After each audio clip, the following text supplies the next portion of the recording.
welcome to this episode of the Martial Truth Podcast, my interview with Sensei Dai Antonsen. Dan lives on Okinawa, has for a while now, studies Goju-Ryu Karate in the Yagi lineage, along with Ryukyu Kobudo, and teaches classes at the Isato Dojo run by James Pankowitz in Okinawa.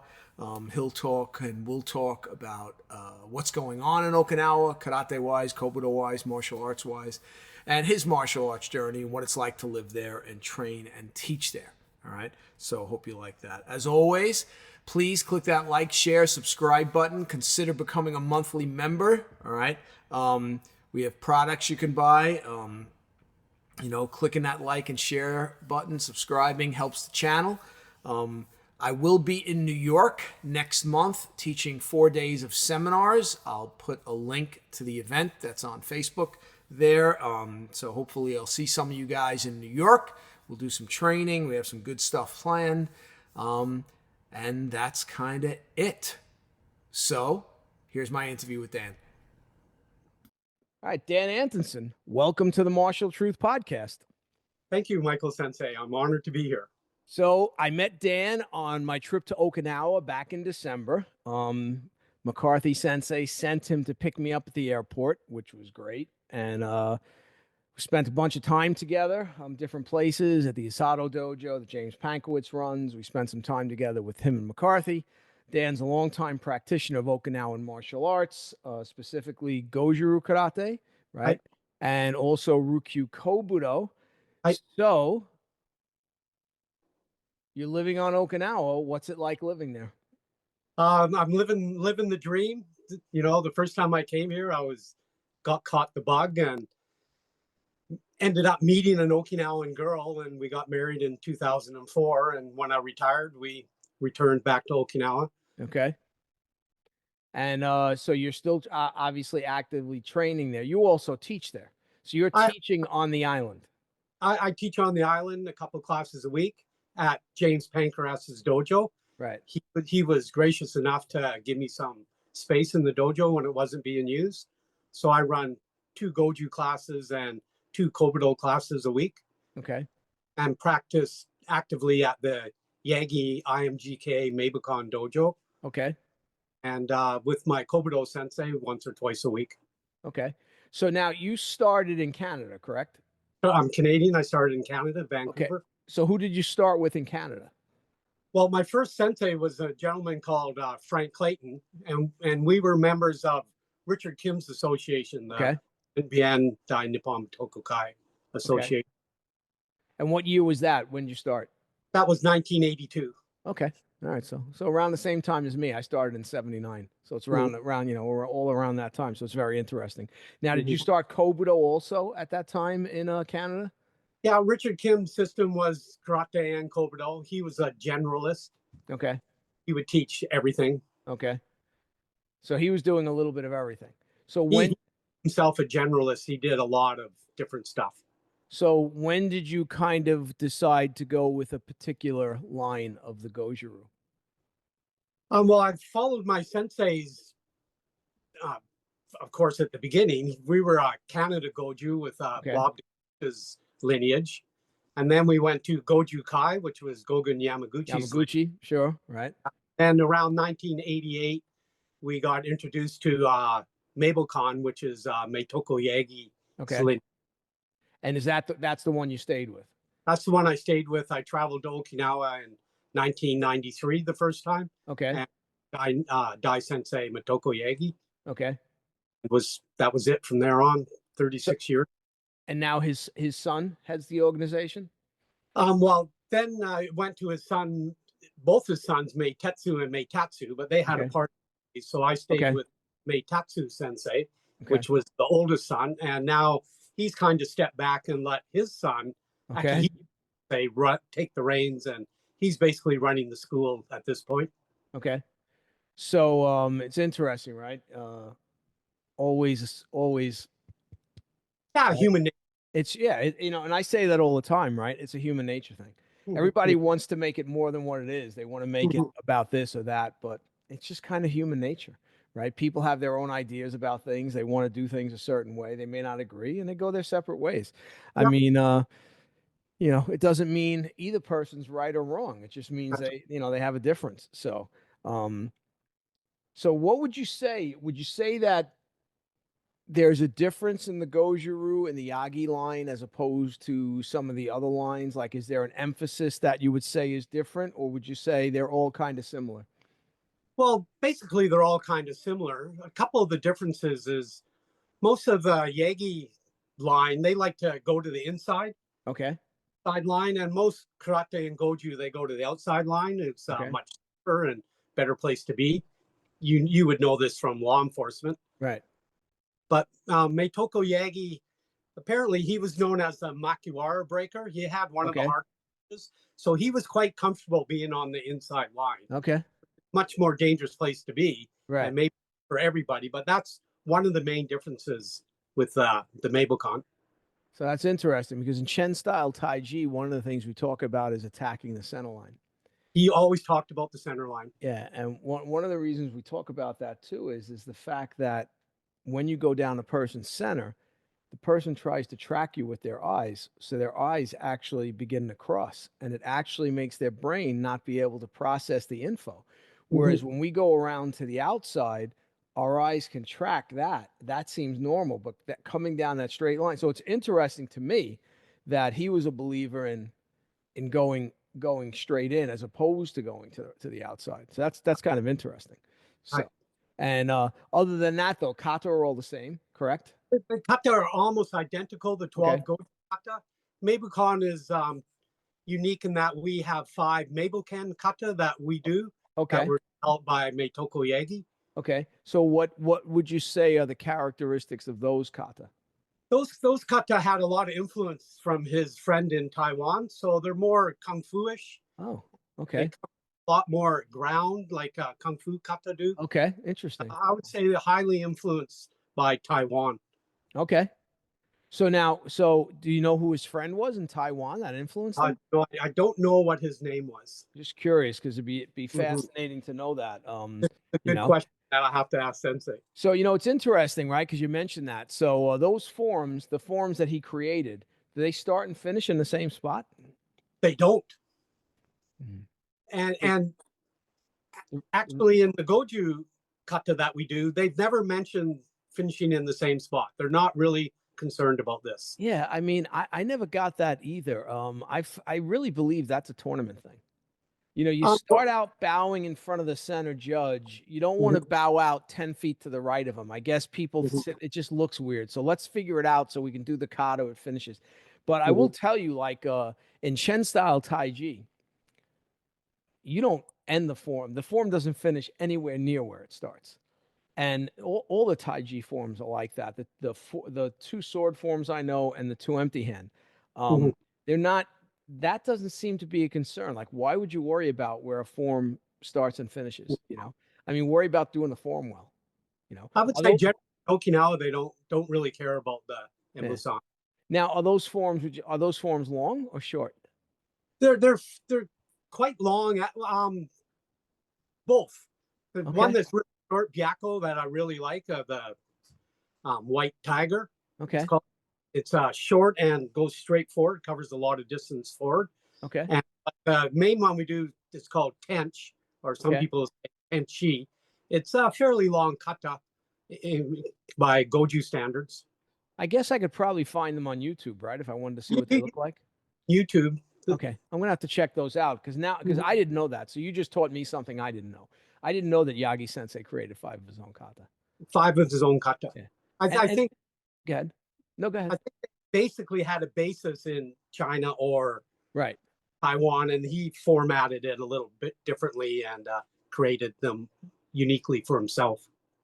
Yeah, it's interesting. I just had someone else on that was a student of Hisataka Sensei who trained with Shotoku Kion. And they did some of the Kion kata, but it's interesting how his direction, he created 2-man kata. Right. So, just it's always fascinating to me how different people create different things. And again, I don't think there's anything wrong with that. I think people get a little too hung up on, oh no, it has to be like this. Oh no, we have to do it exactly the way Miyagi did it, or we have to do it exactly the way Tatsuo Shimabukuro did it. Those guys weren't doing it exactly like their teacher did it. I mean, we're all humans. You're going to make adjustments. You're going to do things that work for you, right? Yes. But I also think sometimes, in the case of like a guy like Yagi Sensei, who obviously, tremendous amount of experience. I mean, look who he trained with, right? You're telling me he doesn't have the right and the ability to create something himself? I mean, it's ridiculous that people anybody would even think that, but they do. I mean, but I think I think that also keeps an art fresh. I do too. Keeps turning and the water boiling. And... So you would say, knowing those forms, that they're different from the standardized Goju kata. They have a different flavor completely. Yes. Yeah, and that's another thing I think is a good thing. Why do the same thing? Yeah. Right. And if he had this other influence from somebody else he trained with in Taiwan, why not bring that experience into your branch, right? The branch of your tree, right? From Goju, right? I mean, because I think, look, it all started in China, right? We know that. I mean, we know that, right? It's just a question of which of the forms are really truly Chinese in origin, and which ones are more the techniques are Chinese in origin, but the forms were probably created on Okinawa. Yeah. I mean, when you look at a kata like Seuchin, I think there's no question that you see so many forms like that in China that resemble that kata. Whether it's the Goju-Ryu version, the Uechi-Ryu version, it doesn't matter. They look so similar. So that form comes from China. I feel the Tencho kata also, you see lots of Chinese. 100%. Yeah, you see elements of white crane in it. I mean, all this stuff, you see the elements of the white crane in. So yeah, I find it all fascinating. So let me ask you a question. So there's been some discussion lately over Seuchin. Right. Okay, so I'm just curious to see if you've ever heard anything, but basically people are saying that Higashiyama did not teach Seuchin. Right. So the question is, well, then where'd Miyagi get it? Yeah. And then Motobu mentions it in one of his early books as one of the Koryu kata, the Ryukyu era kingdom kata. Naoki Sensei just wrote a brief article on it. No one seems to be able to find out where Seuchin came from, who brought it, what teacher created it, who was initially even teaching it. Have you heard anything? Is there any? It's crazy, right? When you think about it. I mean, because when you look at most of the other kata, whether it be in Shorin-ryu or Goju-Ryu, you usually can trace it back to somebody. Right. Itosu was teaching that. Oh, Higiyama was teaching that. But okay, but Higiyama wasn't teaching that. So now where'd Miyagi get it? He did travel to China on his own also a couple times. Right. So again, I'm just saying, it's just fascinating. It's just fascinating, all this stuff, but because you just don't know, But most of the other kata, like I said, we can kind of trace to, he learned this one from this teacher, or that one came through this lineage. But right now, Seuchin's got a big question mark over it. So hopefully, through more research, someone will come up with an answer, and we'll have an answer on that, because I'm fascinated to find out. Because I always thought, that it's a Goju kata, so Higiyama must have taught that to Miyagi. But now everybody's saying, oh no, he didn't teach that, right? Toon-Ryu doesn't have Seuchin, right? Do they? Not that I know of. Yeah, I don't think they do Seuchin. So yeah, it's always interesting, I mean, because we have it in Isshin-Ryu too. That's right. Yes. But it's hard to figure with a lot of this stuff. Because you look at one version, it's a little different. You look at another version, it's not just Seuchin. You see it in some of the other kata also. And so as far as your Kobudo, you're doing Ryukyu Kobudo, correct? Ryukyu Kobudo, Taira Shinkan's lineage. Right. And who's your teacher in that? My teacher is a gentleman. His name is Tamayose Hidemi. Okay. He was one of the senior students of Eisuke Akamine. Okay. And when Eisuke Akamine died in 1999, I believe it was, he started his own branch of calling it the Teshinkan. And originally he was a member of the Hozon Shinkokai. Okay. So, So now, in terms of the curriculum for the Ryukyu Kobudo you're doing, how many bo kata? we're doing right now about 10 or 11 bo kata. Okay. So adding a few recently to the system. Okay. So we're developing still. Okay. So which ones have you added recently? Are they new kata, or are they kata that he learned from somewhere else and decided to bring them in? Yeah, they were Taira Shinken's kata that either my sensei had forgotten or didn't learn. And the two he introduced Suiyoshi no Kon and Kongo no Kon. Okay. And Seisoku no Kon. Okay. So Suyoshi is the same as Shishi, right? That's right. Yeah. So we have that kata in Ishinru. It's funny, when I interviewed Andreas Quast, he had mentioned that a mistake that they made within the Ryukyu Kobudo hierarchy was that they made some of those kata you had to be a very high dan to learn it. Not realizing, well, how many people are going to make 7th dan? Yeah. And now, okay, well, so Andres was saying he thinks that even within the main branch or whatever branch you want to look at, that, yeah, they kind of lost those kata a little bit. Because he was saying to me, he says, it's funny, Mike, you Ishinru guys, you've always had that. Like, you guys never lost that kata. You've always had, even if it's a little different, it's still the same kata. Because I've seen the version that Taira does, right? But it is interesting, right? Because when I was in Okinawa, I asked Shimabuku Kichiro, well, I asked him 2 things. I said, Sensei, did you train with Taira Sensei also? And he looked at me and he said, of course. Like, he says, yeah, he was there with my father. I'm standing right there. We're all working out together. I said, oh, And then I asked him, I said, did Taira suggest those bo kata, or did your father pick those bo kata? And he was honest. He says, Michael, I don't know. But, I mean, if I had to guess, I would think Taira. You know what I'm saying? I would think Taira Sensei would say, hey, I think you should learn this one and this and I don't think, and I think Tatsuo, because I know for a fact Tatsuo told some of the first generation guys, hey, look, my Kobudo's pretty good, but if you really want to get your Kobudo better, you should train with a Kobudo master. So if he's telling guys that, he's probably not, at least his ego wasn't so big that he thought his Kobudo was unbelievable. I'm thinking he's probably being guided by Taira Sensei. And Taira Sensei says, hey, you should learn Chatnyara, Hamahiga, Urashi, and Shishino-kun, right? And, I'm happy he did, because the Shishino-kun Bokata, I love it. Oh, my God. Yeah. It's so hard. I think we'll be picking this up pretty soon as well. Yeah, it's so hard. And Urashi is another one. I mean, that's the second one we do, and that one's not easy either. I think is that Urasawa for you guys? Urasoi. Yeah, Urasoi. So yeah, we still go with the I guess it's the Okinawan names, right? In Ishinru. So right. Yeah, they never changed it from that. But yeah, but I find it fascinating, right? But I'm glad they're getting them back, because they're great. It's a great kata. It's such a cool kata. Really is. And it's hard as hell. Oh yeah, it's hard. My sensei said that Taira taught 34 kata in his curriculum, and Akamine, I believe, like you mentioned, they didn't get high enough to learn them all. I think he had about 30. Right. And my sensei came out of the system with 28. Okay.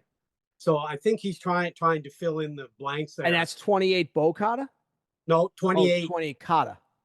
6 sai kata, 2 nuncha kata, about 11, 12 bo kata, the eiku within the system. Right. Eiku? Eiko 1 kata. Right. Tuifa? We're doing 2. Okay. So are you doing Hamahiga too, or no? Ega and Yarigwa. Okay, Yaragwa. Okay. And 1 Timbe Rochin kata, 1 Kama kata, 1 Tek. Right. It's interesting because we have the Tinbei too, but we don't call it Tinbei Rochin. We just call it Tinbei in Matayoshi because we use a machete. Yeah. So ours is more based on the Chinese sword with the rattan shield than it is the turtle shell with the short spear. So it's just interesting, right? you guys don't have Seuchin, right? Nope. Okay. I know Inoue does Seuchin in Japan, but his Seuchin's his is different from the Okinawan version. This is one of the kata that I think that got lost here. Yeah. Yeah, and even in Matayoshi, I mean, Gakiya Sensei said to me that there really was not a Seuchin kata. He said it was really techniques. Yeah. You know, and I asked him, there is a Teko kata I know that you'll see some of the Matayoshi guys practice that I believe Kanai Sensei created. But when I asked Gakiya, he said Matayoshi Sensei, he goes, just do Seisan. Just do Seisan with a Teko. And I looked at Gakiya and I said, well, why was that? And he said, well, because Matayoshi Sensei said pretty much all the styles had a Seisan kata. And, you know, you just put because, you know, let's be honest with you, Teko aren't that hard to use. No. I mean, they're glorified brass knuckles. There's nothing fancy about it. Punch the guy, call it a day, right?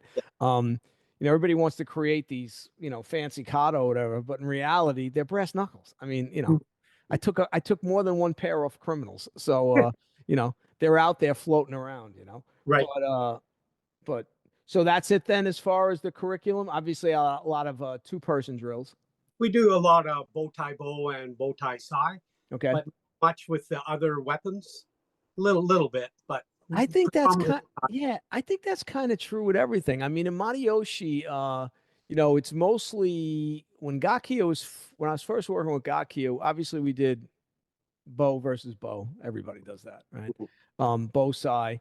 Then we did a bow tuifa, and then he actually had a very short bow nunchaku. And even the bow sai and the bow tuifa were a little short. And the one year I added to it, and when he came back, I showed him what I added. And he had no problem with it. He just felt the nunchaku, a couple of nunchaku ones I was doing were a little dangerous. So he said, just be careful. But that's one of the things I noticed, and I don't know if it's the same with Ryukyu Kobudo, but within Matayoshi, from dojo to dojo, you'll see a lot of differences in the kumiwaza. So you'll see a lot of variation. Guys will make their own drills up, and, you know, do you see the same thing in the Ryukyu Kobudo? I do actually. Okay. With inches. Yeah, see, I think that's good. I do too. Because like what I did in my dojo in New York one time, I took 2 of my senior black belts in Matayoshi. I said, all right, you guys have to create a bow versus Eiku drill. And I said, okay, that's what I want you to do. They looked at me like I was crazy. And I said, go ahead. So they started. And when they showed me at the end, and I tweaked it a little bit. And when I tweaked it, they were like, oh, okay, yeah, that, you know. But I wanted them to, you know, use this thing up here, right? And figure it out, you know. So I think it's good that you know, you see it more with Kobudo than you do in the empty hand. Because I think so too. Yeah. You know, I mean, in Isshinryu, we don't have prearranged kumite. Right. In the empty hand.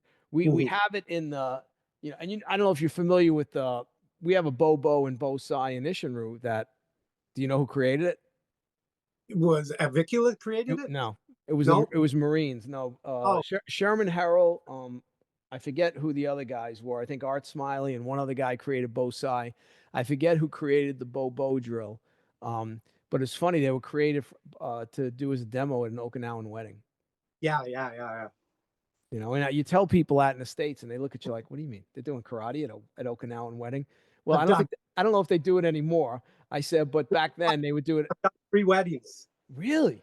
Yeah, I performed at 3 different weddings. Was asked to come perform. Isn't it fascinating, the cultural differences? Right? It's just fascinating. It's very cool. You know, I mean, last year my son got married. Me and my wife did a martial arts entrance. I did a jump spinning tornado kick, and she did a front kick and 2 punches. Right. You know, so you know, I actually had to perform at my own wedding. I had to take off my tux, put on my gi, do 2 kata, and of course just sweating. Right. And then put my tux back on. Continue on with the wedding. So you're teaching how many days a week at James? 2 days, Monday and Wednesday mornings. James Sensei wasn't using his dojo on those days, so I just. How many students you have? 2. Well, you know what? Hey, listen, that's all right. I mean, I'm out here in Arizona. I'm out in the boondocks here, so I don't have that many students either. I have one kid doing Matayoshi Kobudo. I mean, he's serious. He's here all the time. But I got a few people doing karate and a few people doing taiji. But yeah, I mean, it is what it is. So for me, mostly it's foreigners who are visiting. They drop in. They're here for 2 weeks. They come by. They want to try some traditional Okinawan stuff. James has an open door policy, so they're welcome to come, and we send them home with something. So that's one of the things I was fascinated by when I came in December, which was the amount of foreigners that are now actually teaching martial arts on Okinawa. And there's probably more than I even know, because I met you, I met James, I met Josh Simmers, right? Obviously Scott Mertz, Patrick McCarthy. Okay. And Ron Nix has had a Ron Nix has been around a long time. McCarthy wanted me to meet him. I didn't get to meet him. But next time. yeah. But that kind of was like, for me, is like what do you mean you guys are teaching on Okinawa, which it just goes to show you how things have changed. I mean, when I first came in 91, there were no foreigners. There were no foreigners teaching anything there, Yeah. And now with the advent of karate becoming such a big part of the tourism industry there. They actually call it karate tourism. There's a government branch office that handles it. Yeah. And I guess in one respect it's a good thing, and in another respect it's not a good thing. It's a double-edged. Yeah, because it increases the commercialization of it, right? Which may make the quality at some point deteriorate a little bit more, right? Right. I equate it to kind of judo. So, Kano wanted to save jiu-jitsu. So what he did was he turned it into judo. But then judo went so far in one direction that they realized, oh my God, nobody remembers the kata anymore. Nobody remembers all these other things that were part of the system. Okay, we got to do something here. We got a problem. And then they kind of had an intervention. And you had the same thing in kendo when they realized in Japan that all the 8th and 9th dans in kendo didn't know how to hold a real sword. Right. And then again, panic. And now they decide, okay, well, you also have to, at a certain rank, you have to also study EI. So you have to learn how to use an actual real sword. So, I just hope, but again, you saw they made corrections. So hopefully if there's are problems on Okinawa, eventually there'll be corrections. Someone will take a step back and realize, okay, guys, this has gone a little too far. We got to pull it back a little bit and get back to kind of the basics of what this karate was, I'm sure some dojos are embracing it more than others. Would I be correct in making that assumption? Yes, you would. There are certain cliquey dojos that have connections with the government. They get all this sent their way. They're profiting from it. Some schools, though. But what I don't like about it is people who come here that have never been here, they're kind of vulnerable to this. And you mentioned the several foreigners that live here. We'll provide introductions or assistance, as a courtesy. Right. Rather than, and that's the way it used to be. Right. But now the government realizes, just like tourism, they can profit from this. Right. So in a way, I think that they're profiting in the wrong areas over it. And, again, what it creates also is it'll create some jealousy. I think it has already. I'll use Isshinryu as an example. Tatsuo got the Marine contract right after, early after the war. And so him and his family were doing quite well. And I'm sure a lot of other karate masters were like, who is this upstart that just created his own style, getting this contract with the United States government, right? Yeah. They still don't see Isshinryu as one of the original styles or one of the name styles. Right. Now it's Goju-Ryu, Shorin-Ryu. Yeah, well, and again, us Sesshin-Ryu guys, we just go, okay, we have 800 dojo worldwide, so good luck with that, right? I mean, literally, it's everywhere. I can't believe in the last, I would say, 15 years, I can't believe how it's expanded in Europe. Yes. It's grown in Europe like crazy. It's in Russia, it's everywhere, Isshinryu. It's everywhere. And in the States, forget about it. And that's why the joke was always with some of my friends from other styles. If you Isshinryu guys could ever get your act together and organize, forget it. But you could say the same thing about everything. You got X do amount of Goju, X amount of Wichiru, X yeah, amount. It's just again, it's a human nature thing. human nature. Nobody's, and then the other thing too is, you have all these different associations, and they all want to make money. Yeah, we got to eat. Yeah, so if you want to make money, well, then you got to make money, I guess. I'm very happy not having an association. Like I say all the time, I have students. I don't have an association. I have Yeah, students. You know, and traditionally the old masters, they didn't make their living off of martial arts. no, Worked, and it was their passion right, after. So there wasn't the commercialism that you'll see. It's a right. delicate balance. It is. I mean, I was lucky with the school in New York. I had a real job, right? My wife was a doctor. I was a police officer, so we both had very good jobs. So when things weren't going great with the dojo, as long as it paid the bills, it was fine. Good. The dojo never made a lot of money, but Mm-hmm. it made me happy. It made a lot of Yeah. people happy. I mean, the guy that took over with the same belief. He wasn't worried that he didn't need the money. Mm-hmm. So as long as it paid its bills, he wanted a place to work out, right? Yeah. So I think when you do it fully as a living, it's a little bit more difficult. It's a It's little bit more difficult, and I don't blame guys that have to maybe do some things that we might look at as being a little questionable, Mhm. but they've got to put food on the table. That's right. That's why when people ask me, I say, well, don't do it as a business, meaning have a real job and do Mhm. it as a second thing. And if it makes some money, great. Yeah, And if yeah. but this way, if you're relying on it to feed your family and Mhm. provide for you into your old age, Mhm. now it's spending money for me or travel money for me, right? Because I have my pension, right? I have my health benefits, so I don't have to worry about that. So now any money I make from the martial arts, it goes towards a trip. It goes to this, like Walt Young is having three of the teachers from Uhu Kachikoden, Kobujitsu. He's having them come to Virginia in October, as long as he gets enough people. So I'm planning on going to that. And I said, oh, I'll go. I'll go and check that out. I've never seen or experienced that style. I know they do things different from the kind of Kobudo that we do, whether it's Matayoshi or Ryukyu. So I'd be curious to see that. Learn something new. Yeah, I just hope he gets enough people. But Richard Kim always said that you got to charge something or people won't value what you're 100, 100%, 100%. We had a situation in the New York school where we didn't have contracts. And parents would just decide for 4 months, oh, it's too cold. We're not going to bring little Johnny. Okay, well, I Mhm. still have the same. And then finally, I got to the point where I said, okay, I'm done, and Mhm. I instituted contracts. Mhm. When I instituted contracts that you were committing for a year, and it came out of your account every month, whether you wanted it to or not, you can't believe how attendance went up. And we all looked at each other, all the senior guys in the school, and I said, I blame myself trying to be this traditionalist, right? I'm not going to do contracts. That's what the chain schools do, right? Without, But again, it's a human nature problem. yeah, Once those parents know that money's coming out, guess who's getting the class every day?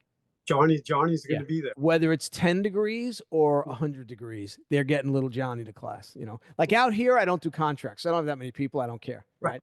And I don't have overhead. Right. So it doesn't matter. But yeah. So it's interesting, it's interesting how it's changed from when I started. So like when you started in Canada, where did you physically train? What kind of place was it? It was a strip mall dojo, Oh, okay. commercial dojo. Sensei was making his living off of it. Oh, okay. That's Job pretty good back then. pretty good. Had his priorities straight at one point. I think when he got older, it went a little more to the commercial side of things, but Okay. again, human nature. But very good instructor, I would say. Yeah. When I started, it was a YMCA. Mhm. It was my local YMCA. I was already a member, and I wanted to learn to fight. And I said, Yeah, "Oh, they teach karate. I'll learn karate." yeah. It's not like I knew anything about it or anything, right? But uh, but I mean, that was a great setup because I remember he was getting, I think, 50% of whatever came in, Fair enough. which was fair enough. And he Mhm. was a fireman, so he had a job, right? And then when I branched out on my own and got my first dojo in the city, it was at a sports and arts center. I did the same thing. I worked out a 50-50 split with them. And then years later, when I had my own dojo, a storefront that I rented, I had yoga teachers teach there, and it would be the same thing, 50-50 split. I had an Aikido guy, 50, and the Aikido guy was funny because like the first 4 months, he only had his cousin. So he had no money coming in. And like he's in a panic. After 3 months, he's like, oh, I'm sorry. I said, relax, man. I'm not worried about it. The place is here. Eventually, and sure enough, eventually he built up a pretty good following, but then he made the mistake of going out and renting his own storefront. Right. And I tried to talk him out of that. I said, listen, man, don't do that. You're not going to believe how much harder a job it is once you do it. No, I want to do it. Okay. So, and it only lasted a short time, and before he had to shut it down. I do a 50 split with James Pankratz Sensei. Yeah, it's just it's and easy, off of it. He's as a favor for me. Yeah, but you don't know. I mean, eventually you could build it up. I mean, it's only you only started it while I was there, right? Or right after I left. Right after you left, yeah. So it's not that long, It's like me out here. I don't really do much advertising, right? I'm gonna start doing some, but I haven't really done much, right?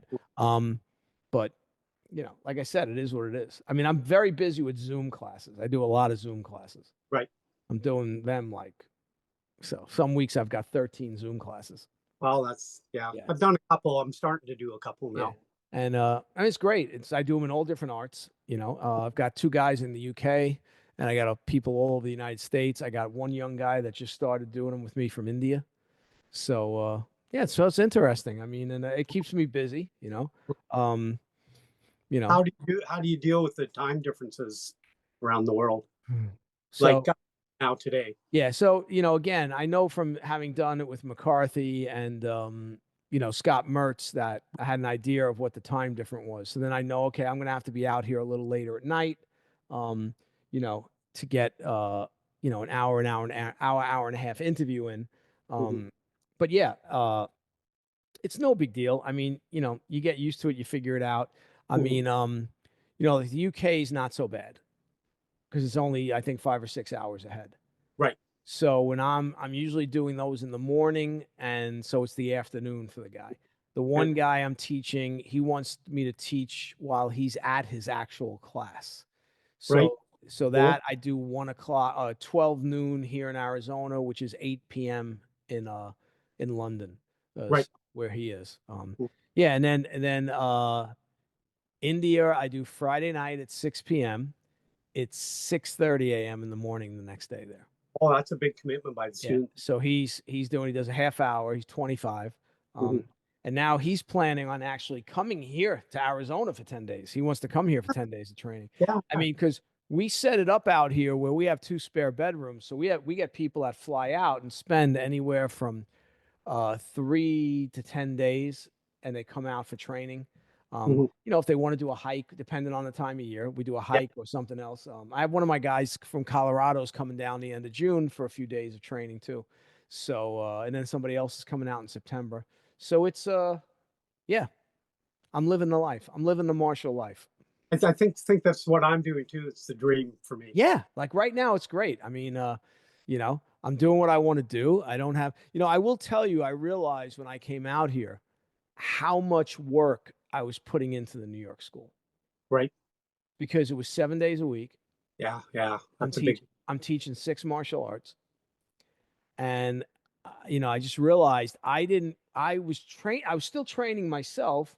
We would get together during the day and train, but not the way I would have liked to. When I came out here, I realized, wow, okay, I'm out here. I can focus on me now. And I can work on my own craft and refine my own skill a little bit more. And, so that was really good for me, but I'll be back in New York next month teaching a 4-day seminar again. Right. I find in Okinawa gives me the opportunity to be a student still, and still I have enough experience to pass some of that along. Well, it's great because, you could literally, there's so many people there you could train with. I mean, you could, I'm saying you could get so many, it's good sometimes getting different opinions or different ideas on how to do things. Right? This is how the old masters all crossed and travel to each other's dojos, and something they don't really care for nowadays as much. Well, I say all the time, it's Coke and Pepsi, right? Yeah. But it wasn't like that. It wasn't like that for a long time. They did. They all used to train with each other. They all used to bounce things off each other to try to figure it out as best they could, right? Sadly, I wish it was still like that. I wish there was more of that where. I think behind the scenes in amongst the Okinawan seniors, it's still like that. Right. But up front in the schools, and me living here, I don't have the freedom to. Visitors are welcome to train at 5 different dojos in the 6 or 7 days they're here. But right, but you living there, it changes it, right? Yeah. Okay. And as long as it's not a Goju school, they're okay with it. But okay, lots of people to Hakamas or right. Marianas, and I sit there and watch class, but I don't participate out of respect for my teacher. Right. So and they're all great guys. I like them. Yeah, I mean, listen, that's what I say too. I say most of the Okinawan sensei I've met are all nice guys. Mm-hmm. There's been very few I've met that, It's just like human nature. There's the occasional gentleman. There's always going to be the occasional gentleman. I mean, I saw that in Japan too. Yeah. I mean, even in Japan, you have the Koryu arts, and you'll have the different kind of senior teachers, and the students are all talking about the other teacher, but meanwhile, unbeknownst to them, the seniors get together, the very senior teachers get together every once in a while to train and compare notes and talk about different things, which, again, I think is a good thing, not a bad thing, The other thing I see is like we're seeing the third generation students, like from Meitoku Yagi, his son is 50 now, and Shimakuru's son, they're all classmates. They act with each other quite a bit now, which is also a really good thing. Right. Well, it's funny, right? It's like I met Yagi Sensei's one son back in 1995 in Long Island. It's the one with the mustache, and it looks like he's got the frizzy hair. Yeah, that's my teacher. That's Meitatsu, the old pretty tall gentleman. Yeah. So I met him in 95. I got a call last minute from Adler Sensei saying that he had just gotten a call that a whole bunch of Okinawan masters were coming to Long Island, and they had to host them and put something together quick because they were trying to do build excitement for the grand opening of the Budokan, which has happened in 97. So this was, I think, the pre-tournament in 95 or 96. The pre-tournament was 95. Yeah. And the first world tournament in 97. Yeah. So, a bunch of Okinawan masters were there. I got to train with, is it Nakamoto Sensei from Sensei was on Ryukyu Kobudo. He was there. So I actually took his seminar. So that was kind of cool. I believe senior Ryukyu Kobudo practitioner on the island right now. I think he probably is. I mean, he's got to be up there too, right? Yeah. So maybe 84 or 86. Yeah, none of us. Last time I checked, none of us are getting any younger, right? It's not happening, right? I mean, me and my wife laugh. We'll say something like, we'll say, "Yeah, but that was only in 1991," and then we look at each other and realize, "Oh, that's 30 years ago." Right. So it's crazy how the time flies, and how much, I mean, Okinawa, how much it's changed since I first went. Myself also, it's a really different place now. Oh, and again, when you talk to when some of the Ishinru guys that were there in the 50s. Yeah. Oh, yeah. I mean, but I know from 91 to 94 when I went, it was only a couple of years and there was changes.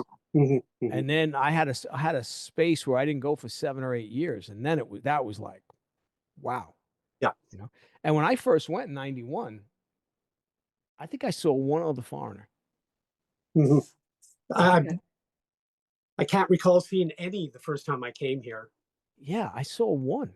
And, I mean, now they're everywhere. There's foreigners all over the island. I mean, it's just amazing how much it's changed. It's crazy,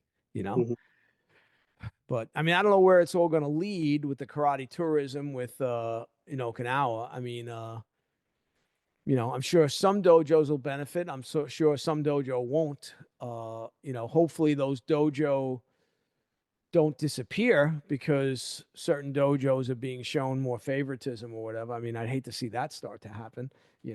hopefully So there becomes some type of balance, you know? yeah, there's 400 dojos in Okinawa. Most of them are pretty small, but Okay. the ones that are part of the umbrella association, the government association, they're for the Rengo Kai and the Renmei. They're the ones that are benefiting. Okay. But generally, I think it's a good thing. Okay. Yeah. Well, I mean, look, you know, the one art I do out of Japan is this close to dying. Right. So, you know, I mean, that's the one thing that if they don't do something to make sure that it keeps going, Mhm. you know, it disappears. I mean, it's Yeah. just as simple as that. I mean, you're gonna get a limited number of people that are interested in this type of stuff that we do. Like Mhm. you know, I say all the time, it's important to us, it's important to me, it's important to you. But most people look at what we do and they go, "Are these guys kidding me? Putting on these weird outfits and swinging these old ancient weapons? What do they got? They got nothing better to do. They can't go watch baseball or play hockey or do something like that." It's a And lot of fun. yeah, but see, we know that, and it's important to us. So it's important to make sure that we keep bringing not younger new people into it. Like the New York school just had 4 teenagers test for Shodan, Right. Nice. and they all started when they were 4. Yeah. So the youngest I think was 12, and the others were all like between 14 and I think 15 or 16. Mhm. And that's great. You've got Mhm. teenagers making black belt, you know, they're still training, they're moving forward. That's what you want. You don't want you know, just to be a bunch of us old guys. Well, I think interest is growing worldwide, not dying. How about on Okinawa though? Do you because when I was discussing this with Gakiya Sensei and a gentleman by the name of Isaoi Rei who studied Okinawa Kempo along with Mariyoshi Kobudo. He spoke English. And he said the problem they were facing on Okinawa was that they would lose the kids at middle school. Right. They lose them to the other sports. Right. Um, are you still seeing that pattern on Okinawa? I am actually. Okay. So do those kids then come back eventually, or most of them aren't coming back? Most of them don't come back, but enough do to keep it going. Okay. And the other time at university, they lose a lot of students. Okay. The students go abroad or go Right. to another. So, but it's school based. So I told Irei Sensei and Gakiya Sensei, they asked me what my opinion was. And I told them back then, I said, well, the problem right now is that there's too much emphasis on karate as a sport. I always thought this as well. So I said that, you know, when you make karate a sport, it's a pretty crappy sport. Yeah. Now, again, what do I mean by that? Okay. You bring your kid to the karate tournament. He goes out, does one kata, doesn't win. Mhm. Okay. Goes out and does sparring, loses his first match. That's it. He's competed for a total of 2 minutes the whole day, and now he's done. Mhm. Whereas he plays baseball, he's playing for 9 innings. He plays Mhm. hockey. He's got, was it 3 periods in hockey, soccer, running up and down, basketball. Those sports are a lot more fun to play. Oh yeah. Karate is not a fun sport. Mhm. And don't get me wrong. I mean, I see guys my age here in the States that are still going to tournaments all the time and competing. And, you know, God bless them. If that's what you want to do, go right ahead. Mhm. But, you know, I just think if they would make karate something special where it's a lifetime art for your protection and for your health Mhm. and make it different from the sport. Mhm. I It's think I think maybe they might not lose all those kids. The kids then might not say, "Oh, karate is not a sport. This is something special." Mhm. You know, sport's different. This isn't a sport. the lifestyle. Yeah, but I think when you make it a sport, and look, let's face it. I mean, you know, with all the researchers out there, now we know they've been talking about making karate a sport since like 1900. Mhm. All right, so it's not like it's some recent thing because they're trying to what popularize it, right? They Mhm. saw what Kano was doing with judo. It's like, oh, let's get some of that. Let's make karate the same thing. Mhm. But karate is not the same animal. It's a little bit harder to make karate a sport, right? Or, Um, I mean, when did you move to the island? 2017. Okay, so well, you know, at the pre-tournament, the guy was killed. I was there. You were there, so yeah. So Oh, again, it's a sport until a mistake's made. yeah, yeah. And there are those kind of incidences in all sports. Oh, all sports. You know, unfortunate, but it did happen. Right. But here's the thing, right? So if you're doing, if you're getting paid, if you're a professional athlete and you're making big money, okay. But if you're just going for a medal or a trophy, it's not worth the risk. yeah, it's not worth the risk. Like, it doesn't make sense. I mean, so what's the status now on Okinawa? Are they still doing a lot of the Jiu Kumite sparring in the tournaments there, or have they gotten away from it? No, there's actually in the major tournaments there's no sparring. In They some did- of the smaller tournaments they spar, but in the world tournaments there's just Kata and Kobudo. Okay. And they started doing some kumite with padded bow. Yeah, I've seen that. Endo armor. And yeah, I've seen that. Yeah. You know, again, I think look, you know, and I say this all the time on these podcasts. If something brings you joy and it makes you happy, I'm all for it. Right. Yeah. But don't kid yourself into thinking that that's how you'd actually fight with a bow. Oh yeah. Because that's not how you fight with the bow. And you know, I know from having hit people with weapons for real. You know, in my day we carried a straight nightstick. So, you know, you hit somebody right, one strike, they go down. Right. Yeah. There's no multiple. You know, you take the edge of that bow and you crack someone in the temple. We're calling it a day. You know, a sai, even with no point, goes right into the human body. It goes right into the human body. So yeah, it's it's funny though. When I went in '97 for the grand opening of the Budokan, they were really strict about there will be no contact. There will be no contact. There will be no contact. And then of course I'm watching the tournament, and what am I seeing? There's a lot of contact. I'm seeing a lot of contact. And I'm thinking to myself, okay, you know, you're gonna have somebody else get hurt here. And, you know, I remember one time one of the guys in New York from another dojo, Shotokan school, he got like a whole bunch of his teeth knocked out at a karate tournament. And I remember thinking to myself, who's paying for that? Like, I've gone across the floor picking up teeth off the floor before. Yeah. I don't do sports sparring in my dojo. I haven't done it in over 30 years. I stopped doing it. Everything I do is against a more real type of attack. So in our dojo in Okinawa, there's no sports sparring. Yeah. After the class is over, if the teenagers want to go at it. Yeah. Again, I do it a little bit with the kids because I want to develop a little bit of fighting spirit, you know. But for adults, you know, like I say in my adult classes, at some point, folks, I'm going to take a full swing at you and try to take your head off, and you got to be able to stop me from doing it. Because if you can't stop me from doing it here in a controlled environment, how are you going to do it out there? Right.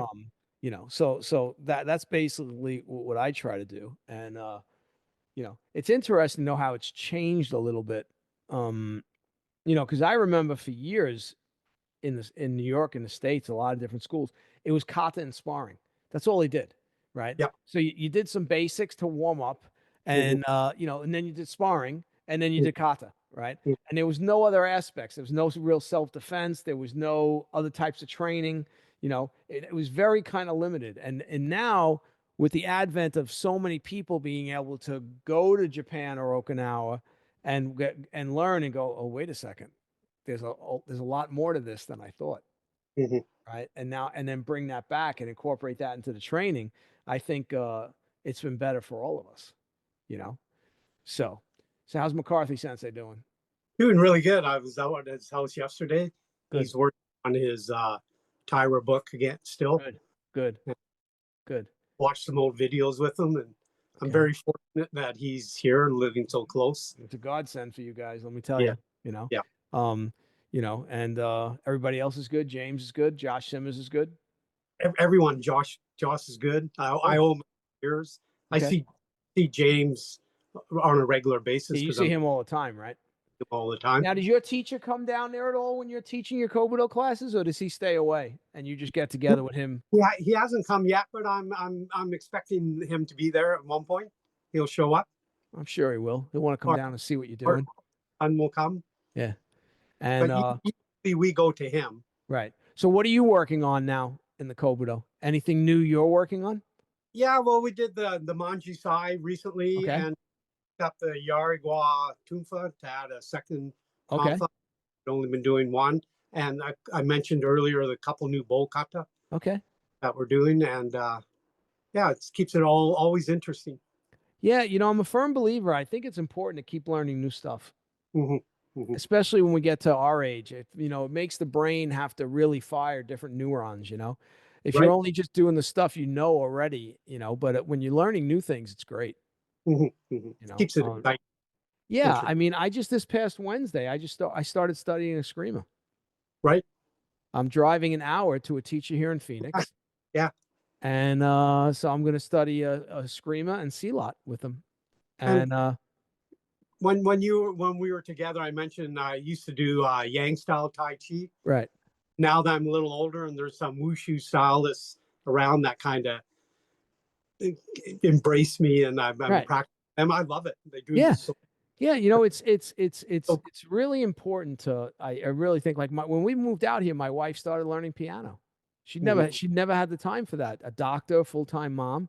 Yeah. When we moved out here, that was the only piece of furniture we brought with us was the piano, and she immediately started taking lessons. And I mean, now 4 years later, you can hear the difference, and she loves it, and it's good. I mean, you know, for me, it's always a martial art. I mean, I like to learn a new martial art. You know, Yeah. so you know, But Mertz is a accomplished guitar player, yeah, like I've and seen him. I Right, said to him, I would love to learn. And he goes, "Well, why don't you start?" You know. right, right, right. I say the same thing. I mean, I'd like to learn the guitar too, but Yeah. you know, there's only so many hours in the day. I mean, it is. It's tough. You think, you know, like people say to me, well, you're retired. Yeah, not really. Yeah. Yeah. No. Yeah, not really. I This mean, is busier than when you worked. yeah, you know, I mean, yeah. I mean, today I started digging a hole outside the dojo here so I can install my weapons makiwara. Ah, nice. Now, the dirt here in Arizona, oh my God. So it's like digging like through concrete. So it's so hard, the dirt. So Right. I started it today. I'll finish digging a hole tomorrow. I Mhm. got the log that I have that I'm going to put in the ground, and then I have to build the rest of it up. But I at least would like over the next 3 days to get the log, the main piece, because it's pretty big. It's a log like a pretty big Right. log, right? I want to get it in the ground, and you know, I spray coated the part that's going in the dirt and Mhm. with rubber, Mhm. and then build the makiwara off that. I'm probably gonna wrap it with rope and maybe some padding, but yeah, it's not the makiwara is outside the dojo, so that's been installed since I got out here. But yeah, it's always something, you know.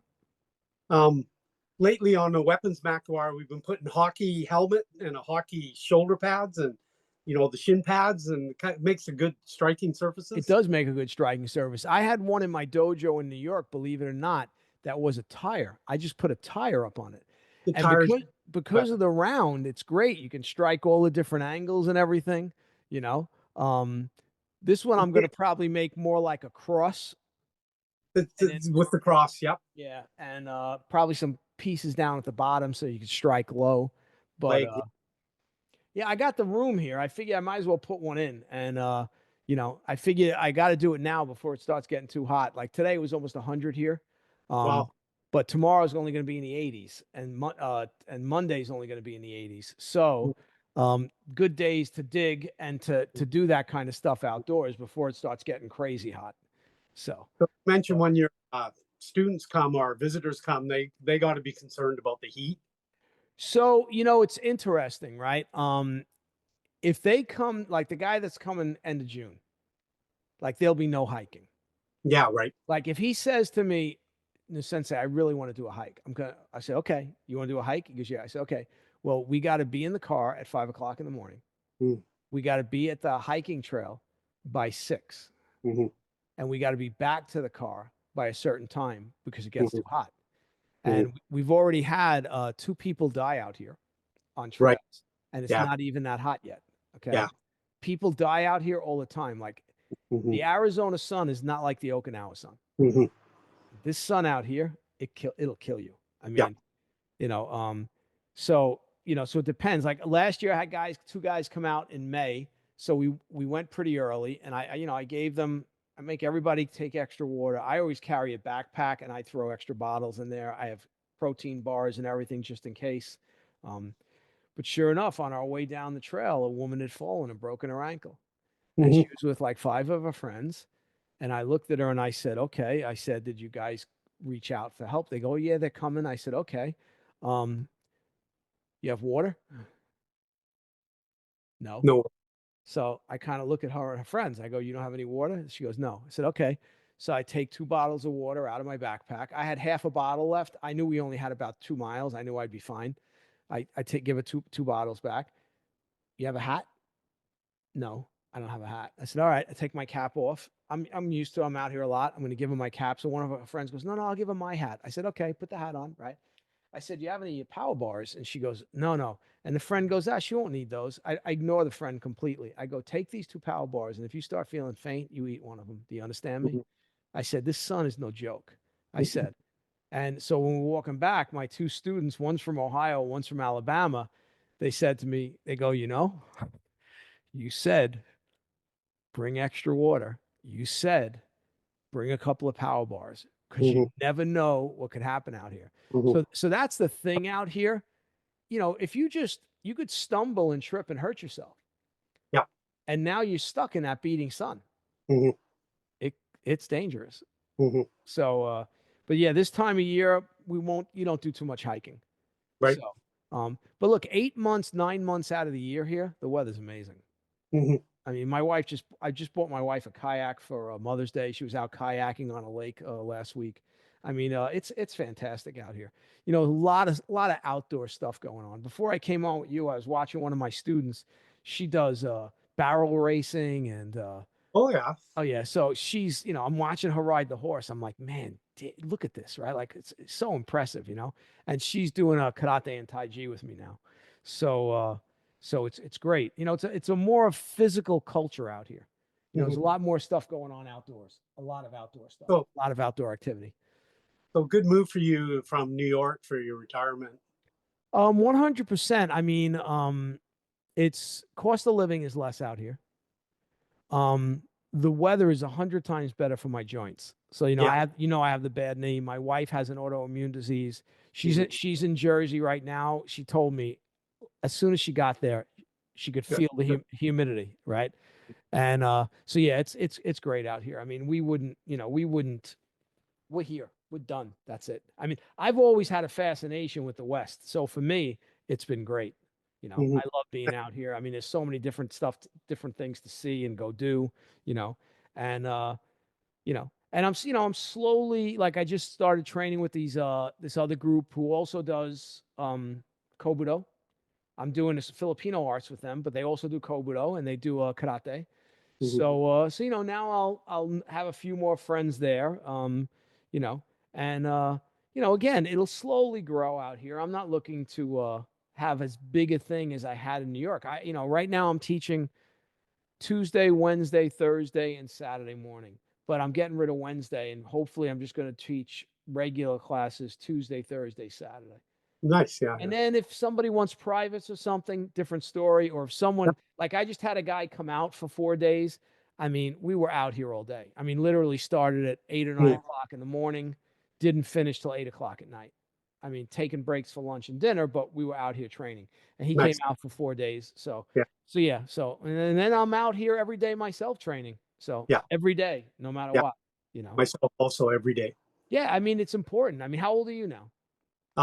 65. I'm coming up on 66. Yeah, I'm going to be 62. I mean, we're not getting any younger, and it's important to keep the training because it keeps you young. It really keeps you young. It's amazing. People don't realize it. I mean, I get asked all the time. People are like, "How old are you?"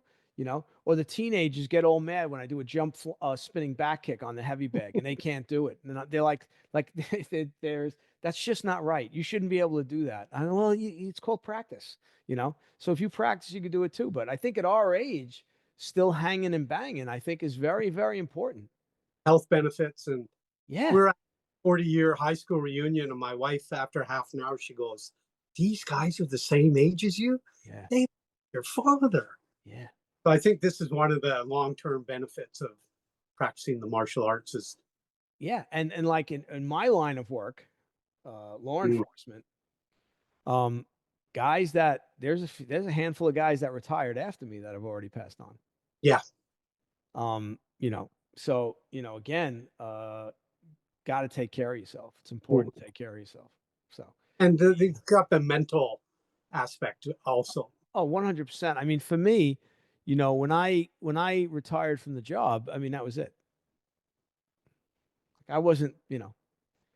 I was done. That aspect of my life was over. Now I move on to something else, Mhm. Mhm. And even when I was doing the job, when I finished my tour and I came home, I had 3 kids to contend with that all were active. I had a dojo 7 days a week. I Mhm. didn't have time to think about what the shitty things that happened at work that day. Right. I had other things to focus on, so I didn't get caught up in that. Mhm. So, the guy that took over my school is a former NYPD too. Mhm. So there's a bunch of us, and there's still a couple other guys that train there that are former NYPD also. And we know the problems with first responders have high divorce rates and alcoholism, and Yeah. just dealing Yes, with it. yesterday was my 38th wedding anniversary. 38 years. Congratulations. Yeah. So I Mhm. can't believe she's put up with me for all these Yeah. years. As someone once said to me, martial arts is a tough mistress. Yes. Right. So, but she does Tai Chi. She trains in Yeah. Tai Chi. So Yeah. it's, and she was a Nidan in Ishinru. Yeah. So, she trained in Ishinru for a long time. But, so future plans, are you doing any of the cultural things on Okinawa, taking part in dragon boat racing or any of that Um, stuff? they just had a big dragon boat race in Itoman last weekend, but the big one's always in May. I Okay. haven't participated. The crowds are so big that I tend to stay away now that I've seen it a couple Right. times. Right. Same as the Naha tug of war they have. There's 300,000 people there, and it's mental. And it's only 500 yards down the street. But I generally will go look around and then head back home. But my wife was an Odori dancer, so Okay. sometimes we'll go to performances. Okay. She's retired though, Okay. but and there's always cultural things here. It's a big part of the lifestyle Right. here. Right. And what about you kids? So Oh, you have how many kids there on Okinawa with you? I have 2 kids. My daughter's actually going to university in Kyoto though. Okay. Her quite a prestigious university called Doshisa. Okay. And my son is he's in his last year of high school. Okay. He's looking at going to northern Japan. Maybe he'll get a play on a hockey team, Hockey university team? Okay. team. That's what he's mostly concerned about right now. Okay. And what's your And daughter studying? she's an English major actually, Oh, so okay. All right. bilingual, and that gives her some opportunities. Sure. Gives you a With lot of opportunities. Yeah. Yeah. So both your children are bilingual? yes, they are. Yeah.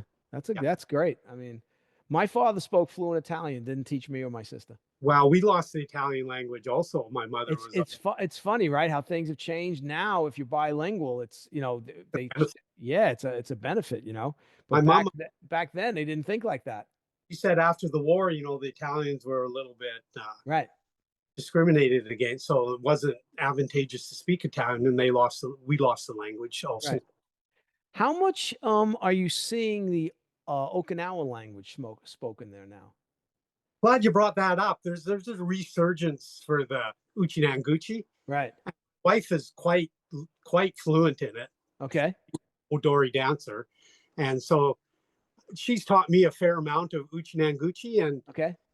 myself and Patrick McCarthy Sensei use it a lot because it opens doors and it breaks down barriers, Right. and they don't expect foreigners to be using it, and it's a really icebreaker.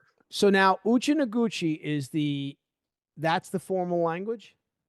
It's Okinawan language. Okay. There's a lot of different dialects, but they call it Uchinanguchi. So if I hear the term Hogan, Hogan refers to all other languages that aren't exactly Japanese. So it's a general term, of which okay. Uchinanguchi is considered Hogan also. Okay, because when I in Ishinru, we there's some terms we have in Ishinru that Mhm, are used all the time, whether or mhm, not they were using them right when they were first using them. mhm. But things like chinkuchi, and certain other terms they'd say, right? And if I said that to a Japanese, he'd look at me like I had 6 heads.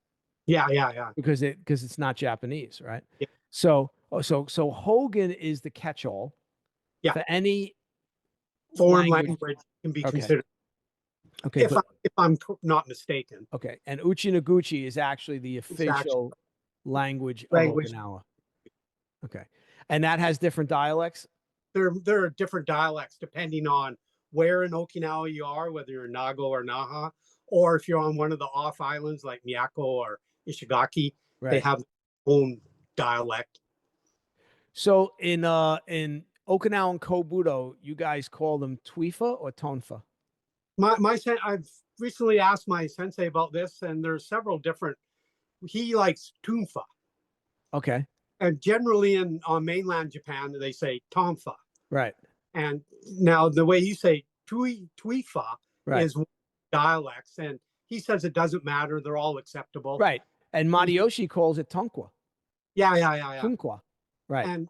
And whether we say kon or kun, my sensei get upset about either way. It's just phonetics. Yeah, I find it funny that people get upset over that kind of stuff. People will argue extensively on social media. It's this way. My sensei, he's quite like you said about the Embusan. He doesn't care. Yeah, and again, like they worry more about how to pronounce something than they do about how to do it. Yeah. How about we worry about how to do it right and not worry so much about kun or cone or whatever, right? I mean, that's always the thing that makes me laugh, And usually a lot of the guys that argue about that stuff, when I see them do something, I'm like, okay. That explains a lot. Right. Explains a lot, I know in Isshinryu, we had in 1966, Tatsuo filmed these films of him doing all the kata. And there was a Japanese there by the name of Minoru Michi. I think Minoru Miki, I think. He's still alive in California. Right. And he asked Tatsuo, what's the name? Steve Armstrong asked Tatsuo to do a Tuifa kata. And I guess Tatsuo had, the kata he did, it's Hamahiga, but it wasn't very good. He was sick that day. He didn't want to do the films to begin with. But anyway, from what I understand, Miki kept asking him, what's the name? And he kept saying Tuifa, Tuifa, Tuifa, right? And he's Japanese. He's looking at Tatsuo like he's got 6 heads. So he wrote on the sign, Chifa, Chiefa. So now there's certain people in Isshinryu call the kata Chifa. Yeah, right. But it's not Chifa. There's no such thing as Chifa. It's a total mispronunciation of a word, right? It's Hamahiga no Tuifa or Hamahiga no Tunfa, however you want to say it, right? But it's just funny how these things happen. And then it's almost like, well, oh, no, that's a real kata. And when I asked Kichiro Shimabuku the first time I was in Okinawa, I said, Sensei, what are all the kata in Isshinryu? And when he went, he said, Hamahiga no Tuifa. And I said, what about Chifa? He said, what's that? But there's whole groups of Americans that think that that's the name of the kata. And, my standard joke with that is, well, there's still a lot of people that think the earth is flat. Yeah. And what I noticed is, how small the dojos are in Okinawa. Oh, yeah. And then with the weapons, you'll see the teacher will do a double step or a shuffle step. Right. Even me here, my dojo's not that wide. I have to make footwork adjustments. Right. And the teacher couldn't say in English well enough, well, we're just stepping like this to compensate for the lack of space. Right. When you have enough space, it's a full step forward. Right. And, 40 years later, there are some schools that are doing this. They think that's part of the kata. Right. But you're supposed to take as much a step forward as you can, but they didn't have the space here. Well, it's funny you talk about that with teaching. Like sometimes when I'm leading and I'm showing something, obviously I exaggerate it more. Yeah. You do that because you want the person to be able to see it, right?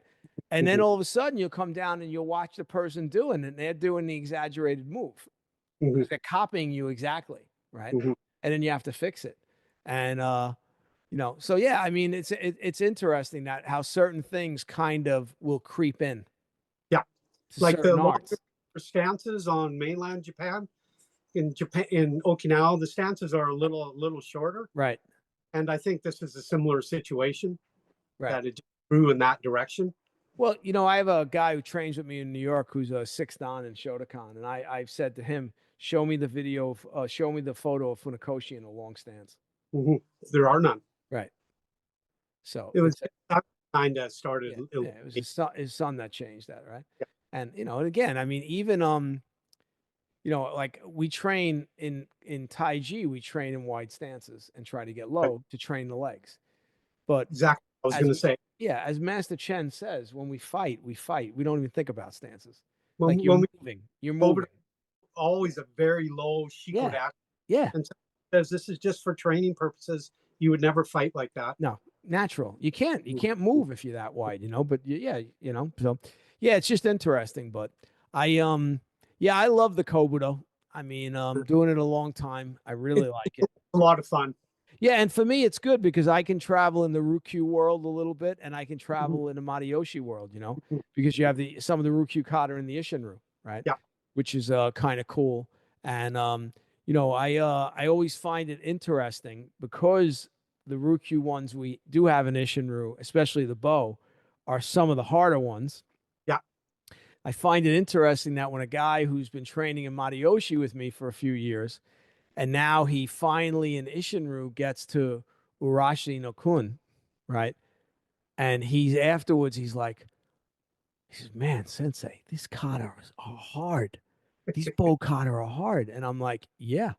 I said, the problem is most of the Ishinru guys don't do them very well. That's the problem. I said, but the kata themselves, they're very difficult kata. I did Shishi no Kun one time in a tournament, and the Shorinru Sensei, I think I took like 3rd place or something. And Shorinru Sensei came up to me when he handed me the trophy. He leaned in my ear and he said, "How do you remember that effing kata?" He says it's so long. He says I'm sitting there like, when is this kata going to end? I mean, have you learned that one yet? I haven't. No. Oh boy, that's a hell of a kata.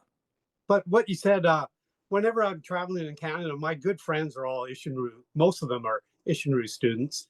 And I go to their dojo and they want to see some of the Ryukyu Kobudo. Yeah, why not? We do Seienshin because, Yeah, you're, yeah.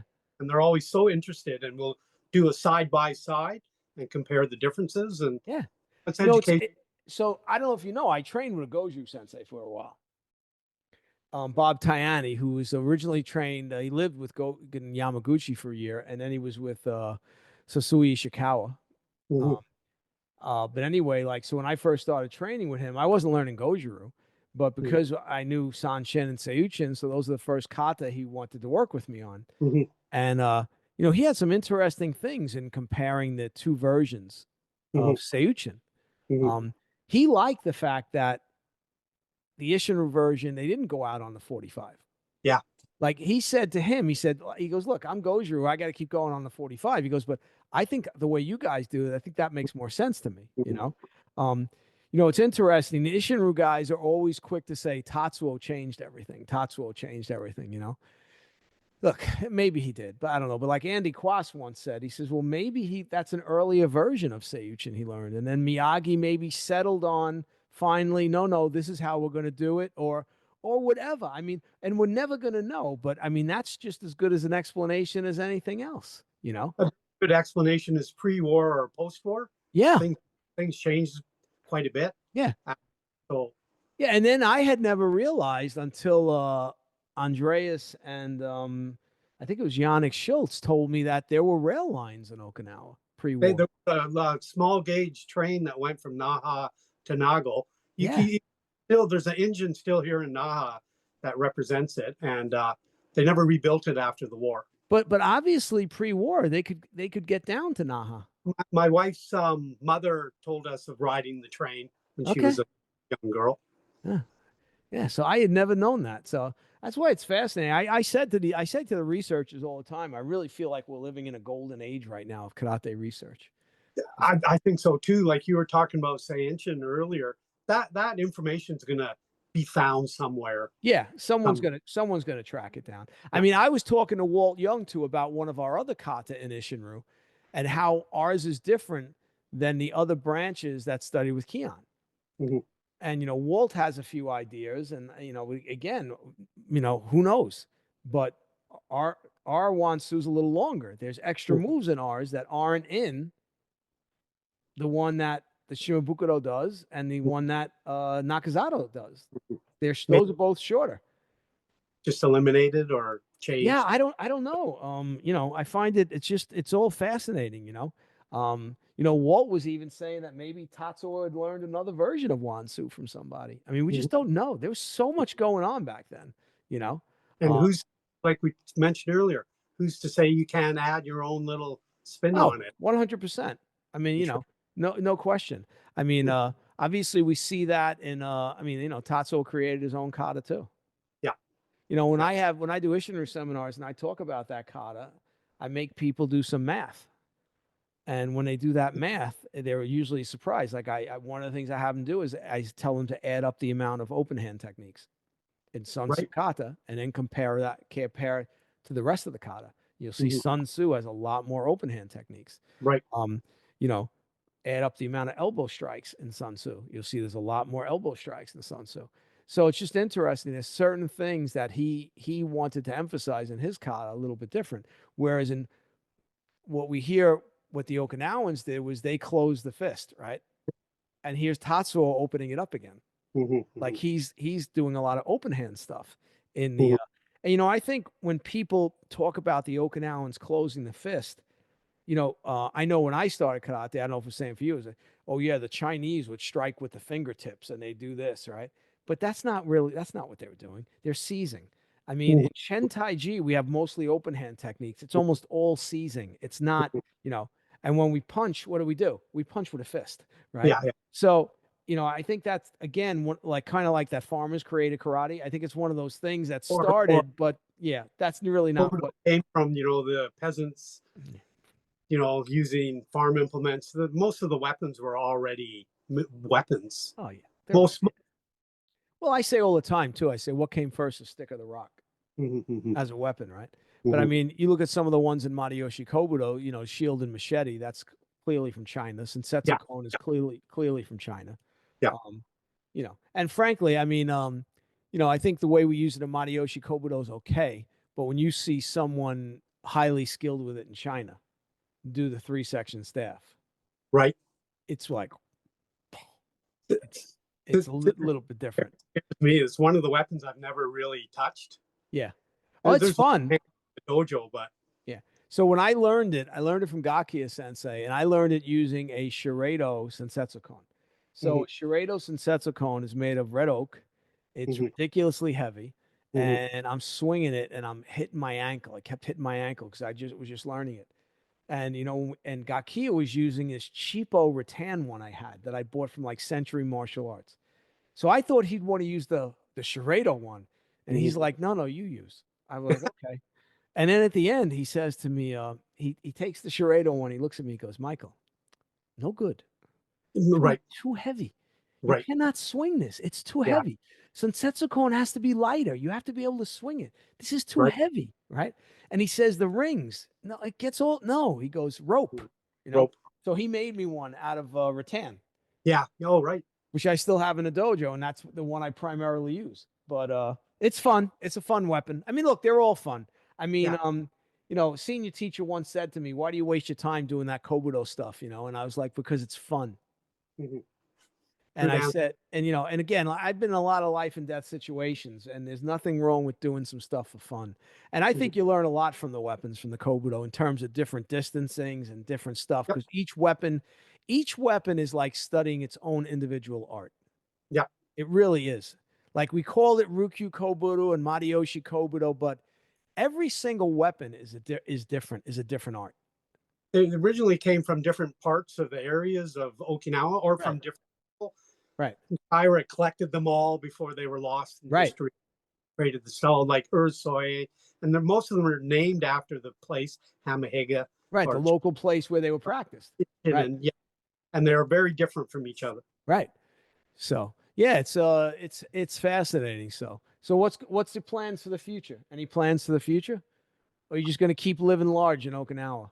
I'm living the dream, and you know, our main focus right now is getting our kids through university, and after that, I'll have the freedom. You know, yesterday was my typical day. I had 4 training sessions. I did Tai Chi in the morning, and then 3 hours of Kobudo, and then me and James got together and worked on some stuff. And I did my karate class. Nice. That's how I want to live out my days. And Yeah. People, I get every once in a while, someone makes a comment to me that they're a little jealous. Like, like the guy who just came out here, when he first walked into this dojo, he was like, "Oh my God." He goes, he goes, "My God, I can't believe this." He goes, I said, "Yep, step off my back porch, walk a couple of 100 feet, open the door and walk right in." Yeah. I said, "It doesn't get any better, And the beach is 200 meters down the road. I call it Antonsen Dojo. So Right. I'm a regular there. That's where I do my own stuff. Yeah. And I get there early in the morning. And yeah, it's great. Yeah. really, Like really. even me, I've got room out here in the backyard. I mean, I've got an acre and a quarter.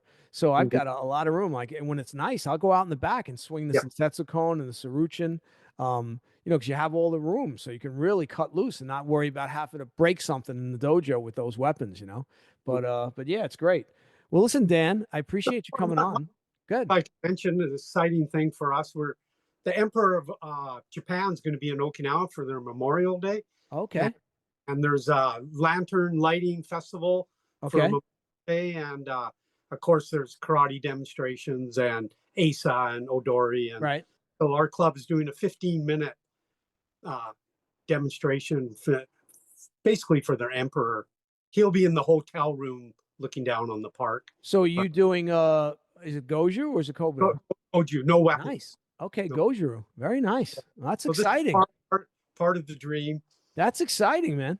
It's quite exciting, actually. Yeah. I mean, anytime you do something in front of a person of importance, it's pretty important. The emperor, doesn't get any bigger in Japan. There's a lot of buzz going around the dojo about it this time. People nervous? A little nervous, yes. Yeah. I could get it. I understand it, but that's exciting. That's great. So that's part of the things that happen when you live here. These things happen here, like, that are meant to be or fate. Like when I met you. Right. So, I mean, that's one of the things I said. When I got back from Okinawa, I said, I met all these guys, and I said, every guy was a great guy. I said, it was great. I got to meet all these guys. Now I feel I have all these, more friends. Like, I'm going to get James on. I heard Josh is very busy right now. I heard he's very, very busy. But egg him a little bit. Yeah, I'll have to egg him and get him on too, because he does Okinawa Kempo, and that's something I think people would like to hear about. Yeah. So and get James on and talk about his dojo. I mean, the fact that he's got a dojo on Okinawa. I mean, he's an ambassador here. Yeah, exactly. So really. I want to get everybody on and get everybody on and talk about it. And I'm sure when McCarthy comes out with his Tyra book, he'll be on again. And yeah. So I'm very honored you asked me to join you today. Yeah, I just thought I think it's good to talk to you guys that are actually living on Okinawa, and people can hear what that experience is like and what the different things you guys are training and studying and how you're going about it. I just think it's good. I think people find it interesting, I always refer to it as the mothership. Yeah, and it's funny, the last few interviews I did were with very different subjects. I just did one on Irish martial arts. Oh, nice. And I did one on I spoke to a Chiricahua Apache about Apache knife fighting. So again, I'm trying to do things that are a little bit different, but I said, let me get back to Karate and Kobudo. And next I'm going to try to get on as someone from Shito-Ryu I want to get on, and I also want to get on somebody from Uechi-Ryu. So I've got a few other people I want to have lined up and get them to come on and talk. But I appreciate you coming on. My pleasure, sir. So I hope you enjoyed that interview with Dan Antonsen. I really like Dan. Met him when I was there in Okinawa in December, and we hit it off right away. Really, really a good guy. So again, click the like, share, subscribe button, please. Consider becoming a monthly member. Hopefully I'll see some of you in New York next month for my seminars. And I'm also attending the seminar that Walt Young is hosting in October in Virginia for the Uhukuchikuden Kobujutsu group that's coming in, the 3 senior masters from Okinawa. If you want further details on that, go to my Facebook page, go look up Walt Young on Facebook. I'll put the flyer out again as a blast for the YouTube subscribers so they could see it. And I hope to see you there. I'm going with 2 of my students, and it should be a good time. and the chance to train with 3 masters from Okinawa. So hope you enjoyed this one, and I'll see you in the next podcast. Take care.